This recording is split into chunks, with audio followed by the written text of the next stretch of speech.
अगर आप भी चाहते हैं नए वीडियो एवं नए ऑडियो देखने एवं सुनने के लिए तो हमारे गोल्ड स्टूडियो चैनल को सब्सक्राइब जरूर करें एवं बेल आइकन दबाना ना भूलें।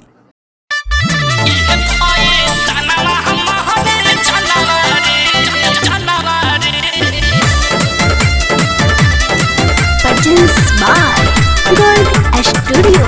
Recording by Mahi Music.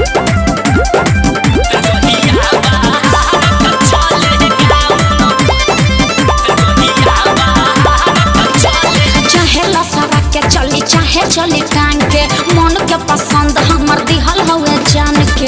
अरे समझत हुआ हो नहीं समझावो। चाहे लसरा के चली चाहे चले टांग के मन के पसंद हमर दिहल हुए जान के। कौन जान दे एही फैशन पहिले ला काउन रे अरे काउन रे इहे पैसा ना हमहने जानवा रे गहिया बाहर त चले गाउन तोरे गाउन रे गहिया बाहर त चले गाउन तोरे गाउन रे।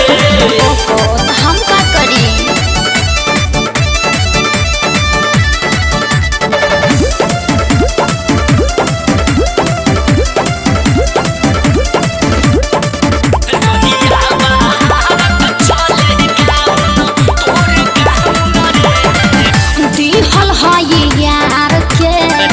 चौली सेंटा मार के धन हमारा चाहे चौली लसार के। अरे तहार कहे छाती फाटी ना दिहल है यार के चौली सेंटा मार के धन हमारा चाहे चौली लसार के। अरे सोना सोना बुची बारू दतुअन के कुची जयबुआ झुराई के तू गिर।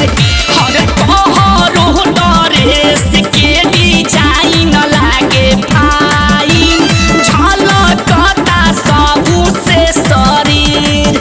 हमर फेवरेट कलर ह ब्राउन रे।